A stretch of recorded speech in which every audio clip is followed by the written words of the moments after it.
quicksand guard, or it will get cancelled by a Jeet Kune Do. Then you're also going to be playing around the Eve and Terizla, so you have the Terizla being your main body holding up front. But again, because of the access that the Sora has, how easy it is for it to just set up and access the back line, I'm just really going to be watching out for Super Friends and whether or not he positions well and if he has really good help, because Falcons really have to keep their eyes on him and take him out immediately. Without the Eve, it's going to be tough for ONIC to make it work. Well, let us know what you guys think. It's the last game of our opening weekend here in this Game 3 between ONIC and Team Falcons. Who's got this one? Let us know in the comments below, and we jump in to Game 3 here. Let's take a look at our setup here in the mid lane. If they can actually potentially get an early kill like we saw before Ogwin. Oh, he's not going to misstep it this time.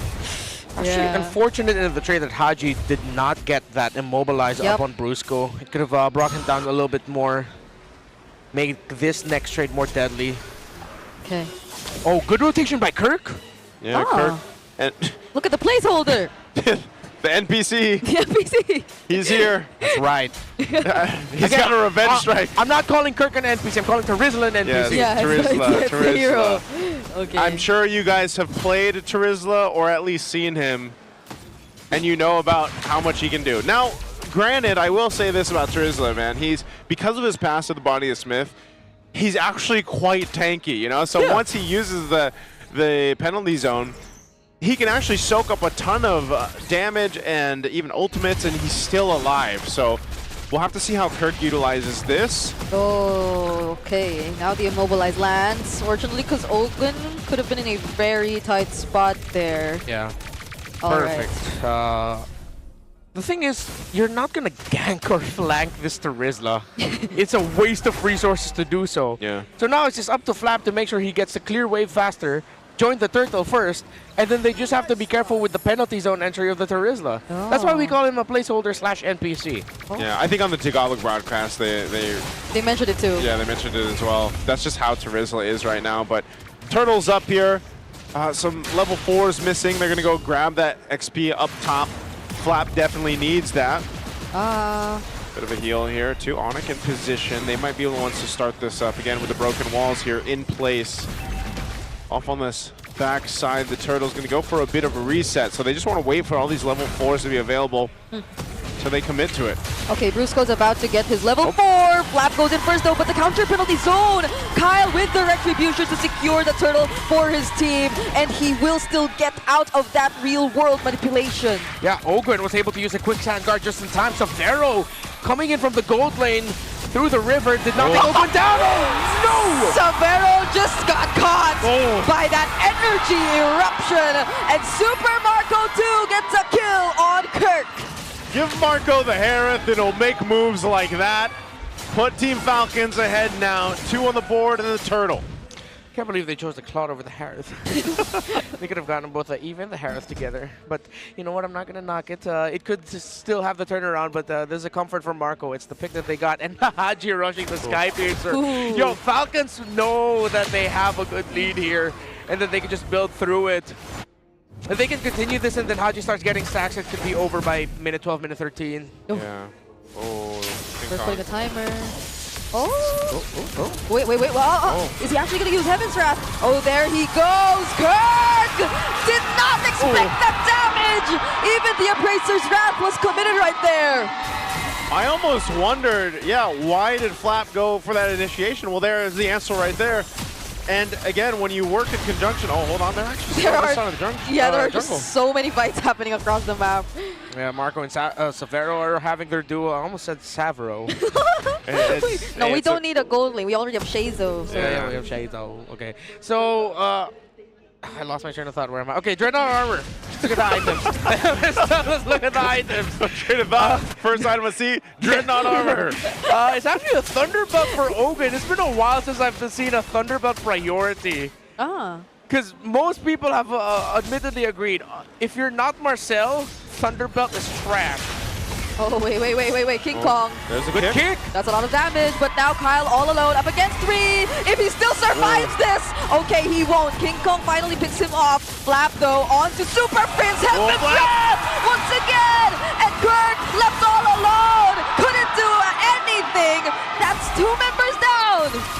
Kyle goes down, but Team Falcon still capitalizing. Gold lane battle right here. They're going to be fine. Oh, Flap. They want to go for King Kong. This is the second time they've been trying to interrupt him in his jungle. Yeah.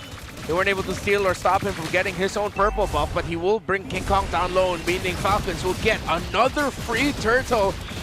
With a lineup that can snowball out of control, time is ticking for ONIC. Will time run out for ONIC time? All right.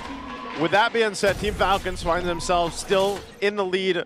You can see how they're playing around at speed with this lineup that they have. And it's a lot of usage with a little bit of crowd control they have, but man, Flap with the Sora so far has been able to go ahead and do what we saw back when Kirk had the Sora. And it's making me wonder what Kirk's going to do with the adjustments here. Super Marco going 1v1. Another duel, but this time, Super Marco wins it out. Severo, I mean, he didn't have the flicker, yeah, but... Yeah. I mean, for a good amount of time, they just, I think for like 3 or 4 times we've got down to the gold lane, it's been Salmon Force versus Blazing the Wet, but it just got to the point where Severo could not handle the damage of Harith anymore. Oh, as James Beck would say, no! And even the penalty zone gets dodged! I can vision the flex that came after that in Flap's head, because you can see how he's playing the Sora, pushing it to the limit, and just seeing what he can get away with. That's how he's deciding to play it. Let's take a quick look at the items here as Team Falcons have a 4K ahead. Dreadnought armor. I mean, still there. Okay, so Dominant Size is going to be a rusher for Kirk. Of course, King Kong needed to build the Hunter Strike as a rush. Just Chastised Pauldron being the priority for Brusco should help somewhat a little bit with the damage of the Harith with the attack speed that he has, and at the same time reducing the attack speed. Oh wait, the kick got... Okay, Fogwin forced to use the flicker. Haji though, look at how much damage he's dealing on this. Energy Eruption doesn't connect. But this is Falcons in full control. Yeah, they could just keep this up, keep going. Even if Kirk commits a penalty zone here, Falcons still has way too many items under their belt. Kirk with a dominant size. Seems like the Thunder Belt is working out for Ogwin very well. ONIC should not contest this, and they will give it up. A free one for Falcons. I mean, personal estimate, 12 to 13 minutes, this could be over. Unless ONIC somehow find a miraculous turnaround. Oh no, Severo up top. Here comes Flap. Okay. Oh! He was just too quick, but no one can run away from both Ogwin and Flap. Look at that. He just used the Heaven's Wrath on the Little Wanderer. There is a whole lot of pressure now for Severo that he is feeling from this lineup from Team Falcons, and Super Marco's loving it. Oh, mid lane. That was not the direction they wanted. Kyle finding the energy eruption on Kirk. Will not have enough damage to deal with him just yet. But this is going to be enough for them to finally take this turret. Yeah, they just want to get the tier 1 down in the mid, opening up the map some more. That's 4 turrets now for Team Falcons, ballooning the lead up to 6,000 gold ahead. After taking 3 of the turtles, they set themselves up in a great position to eventually take the Lord once it's up in about a minute here.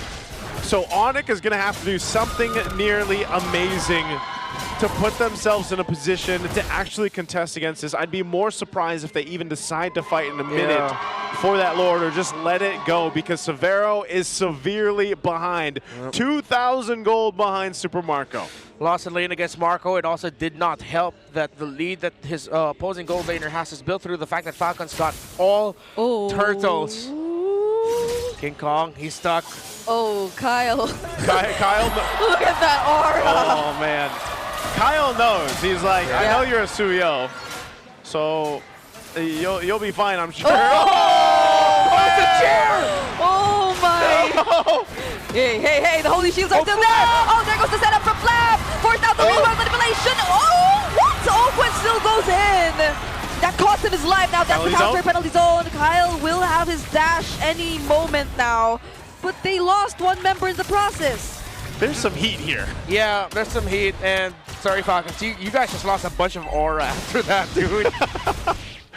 Why? It wasn't necessary. It almost reminded me of what we were saying earlier with Ogwin on the Cho in game 2. What the hell? I'm sorry, it's just like... He closed his notebook. Yeah, I was like, Because he why? doesn't, there's no analysis there other than why. Why? Ogun. Kyle already brought out a secret with a chair. I think Ogun got so excited, he's like, oh yeah, let's just go for it, bro. If ONIC starts a turnaround after that, forget about it, bro. No way. Okay. Team Falcon still has the lead. They've got control right now. They are going to take this, so they're going to take this Lord. Yeah. And get ready to march towards the base. So even after that, you'll see some key items being picked up here too. Divine Glaive now for Haji. Kyle gets a Chastised Pauldron. And so even with that play on it, we'll have to go ahead and hope that they can still defend against this. Maybe they lose a base turret or two. Maybe not. Even with this, they should still be able to maintain base turrets. Yeah, they still have the Holy Shields because that one attempt that Falcons did, whatever it was unsuccessful in at least even just taking down the Holy Shield. So that's still there for on. I'm sorry, I'm envisioning this. I just have because the way like Fredrin has his hand in his pocket and he does that, he's like, yeah, it's cool. And it's like, oh, it's like, I'm Joe. I want to be cool too. He sits down and then he just sees the colleague come in, and now Fredrin's like, what the hell are you doing? Sees him riding on a raging sandstorm. Oh well, Falcon's still marching and they still do have a lead. The Lord is still very far away, so they are going to be able to force out Holy Shields here. A base turret might be too difficult and too optimistic to expect to get taken down here. But with all of the advantage and the damage, it's really going to be up on the members of ONIC to be able to get a really great clap back here. Not sure what's going on here in the MPL arena. Yeah, same. Yeah. There is. But we gotta pay attention to this. Oh, the base. Traction Pulse, Valium Beam, all land onto Kirk, who goes in for the penalty zone and actually catches multiple members, but it's not gonna be enough. They're still brought outside of the real world manipulation. Kirk and Bruce are down. The Appraiser's Wrath still lands on Severo, and the Lord is in the base. Kyle actually gets taken down though, placing to a defense by Severo, and still somehow they buy some time. Still not over yet. 12 minutes has passed, and ONIC has miraculously held on with great defense. Kirk and Brusco has fallen. Kyle as well. There are still minion waves marching in, and Falcons want to try. It's another Zaman Force by Marco, but they will just take this turret. ONIC have defended against Falcons, but they will have to let go of 2 base turrets. Okay, they lose two base turrets. I thought they'd be able to maintain base turrets actually, but unfortunately not for ONIC. So now, even further behind at this point, Team Falcon's in a clear position to continue to make this happen in their favor here. Just have controlled the game from start to finish up to this point, and they're taking control this side of the map. Severo just has Eternity, but at this point he needs a Malefic Roar. I mean, the damage is there, but it's not. It's going to be a long grind for ONIC to be able to turn things around. Haji already has 2 stacks on a Skypiercer. Yeah. Or no, it could be 3. He built it. Yeah, because Falcons got the early kill. Haji did not get that kill. He built the Skypiercer knowing that they have advantage, and then he got 3 kills after that. Yep. So it would be around 30 plus. Hey. Lord for the taking, free for them to go ahead and take. I don't think you're going to be able to do anything if you're ONIC. Just have to defend, What are they doing in mid?